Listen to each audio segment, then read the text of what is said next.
Добар ден, ученици!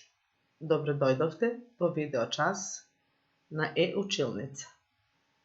Јас сум Силвана Стефановска, оделенски наставник во 4-то оделение и доаѓам од Основното училиште Браќа Миладиновци од Куманово. Наставната содржина што ќе ја следите овој видеочас е по физичко и здравствено образование. Наставната содржина се вика кореографија и е наменета за учениците од 4-то оделение. Целите кои треба да бидат постигнати на овој час се следните.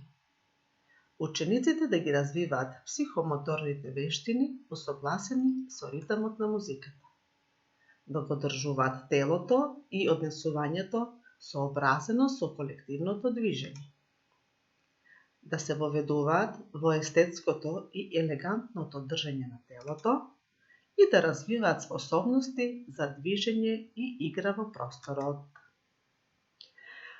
Најпрви да се запознаеме што всушност представува кореографија. Кореографија е, ученици, грчки збор што во буквален превод значи запишување на игра. Кореографија представува посебна уметничка дисциплина во создавање на сценско-музички игриви дела. Кореографија е исто така компонирање, аранжирање на сложени игриви елементи во единствена формална содржинска целина која е во склад со основите на музиката. Кажаново можете да го видите на приложениве слики. За да се формира кореографија, мора да се земат предвид низ заклучеви, како што се: првата работа е да се избере соодветна песна. Мора да се постават и низа основни чекори, кои ќе бидат во согласност со музичкиот вид. Пожелно е исто така да се сними кореографијата што е креирана, за да може да се видат кои се промените и подобрувањата кои може да се направат во неа. Што е кореограф? Значи, за да се направи една кореографија, потребно е стручно лице кое се нарекува кореограф. Тој представува музичко-сценски уметник, кој во театарот се занимава со креирање на игриви аранжмани. Тоа се чекори, движења, фигури и слично за театарска представа, балетски, драмски, оперски представи. На сликава го гледате кореографот кој ги изведува одредените и предвидените чекори и движења на своите ученици. Постојат повеќе видови кореографии. Индивидуални кореографии се изведуваат од една личност, како што гледате од сликите. Кореографија во пар ја изведуваат две лица.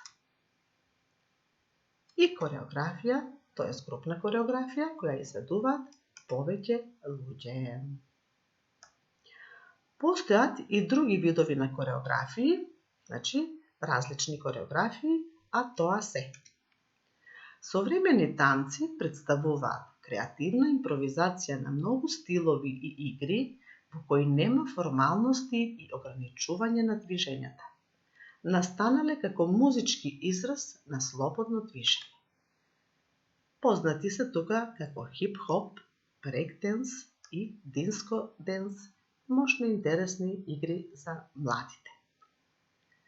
Друг вид на кореографија представуваат исто така и народните ора и танци.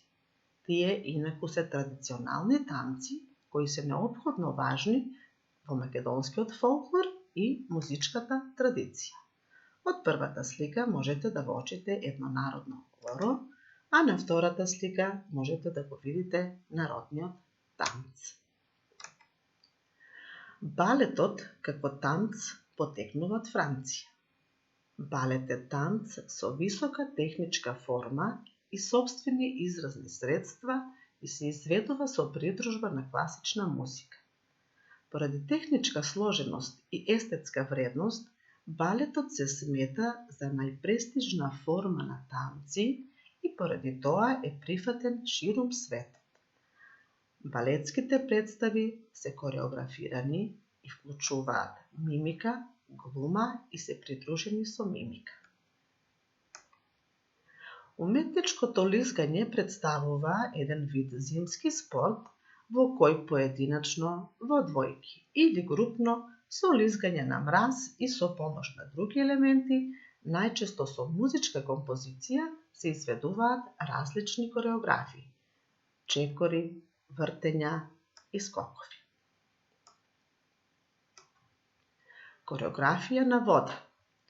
Интересен воден спорт кој вклучува елементи на пливање, гимнастика и игра, т.е. танц. Учесниците изведуваат програм составен од низа ритмички поврзани движења и фигури во вода пропратени со музика. Пропратете ги и вие следниве слики на кои се прикажани мощни и интересни кореографии во вода.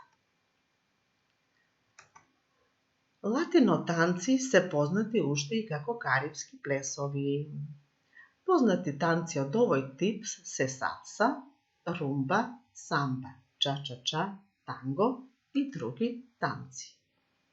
Истите можете да ги видите на приложените слики. Ученици, ви благодарам за вниманието и се надевам дека овој видеочас ви се допадна. До видување!